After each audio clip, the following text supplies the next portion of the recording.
கண் பார்வை இல்லாம வாழறது ரொம்ப கஷ்டமா இருக்கு. இத்தனை வருஷமா இந்த கஷ்டத்தை தாங்கிட்டு இருக்கிறேன். எனக்கும் மற்றவங்கள போல ஒரு நாளாவது கண் பார்வையோட வாழ ஆசை இருக்காதா? இதெல்லாம் நடக்கிற காரியமா? நம்ம பொழப்ப பார்ப்போம்.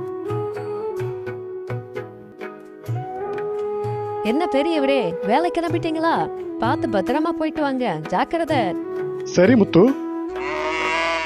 பார்த்து போயிட்டு வாங்க பெரியவரே.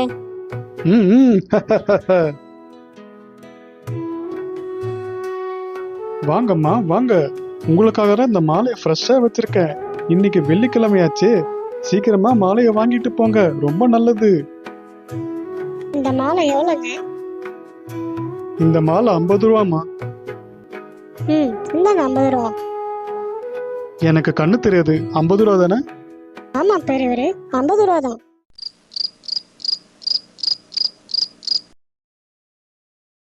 இன்னைக்கு ரொம்ப நேரம் ஆகிடுச்சு. இதுக்கு மேல வீட்டுக்கு கிளம்புனா அது பாதுகாப்பாவும் இருக்காது, சரி வராது. அதனால இங்கேயே படுத்துக்குவோம்.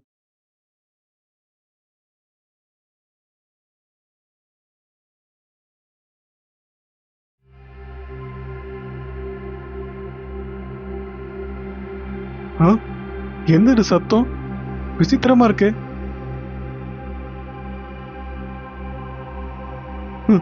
இது என்ன அதிசயமா இருக்கு? முதலா என் கண்ணு முன்னாடி வெளிச்சம்.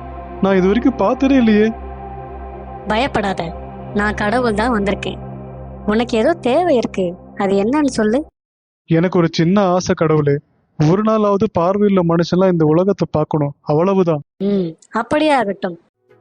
அந்த வரம் கிடைச்சதும் முதல்ல குழந்தைங்க சந்தோஷமா விளையாடுறத பார்த்து ரசிச்சாரு. ஒரு அம்மா தன்னோட பையனுக்கு உணவு ஊட்டுறத பார்த்து ரொம்ப ஆனந்தப்பட்டார். பால் கறக்கிறத ஒரு அதிசயமா முதல்ல ரசிச்சாரு. இதற்கு எதிர்மறையா கந்து வெட்டி கொடுமையை பார்த்துரும் ரொம்ப பதறி போயிட்டாரு.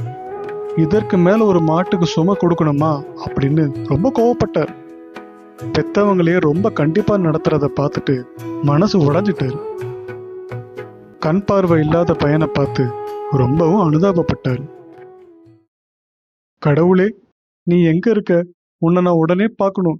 நீ கொடுத்த வரத்தை நீயே திருப்பி எடுத்துக்க. என்னால் இந்த கொடுமையெல்லாம் பார்க்க முடியல.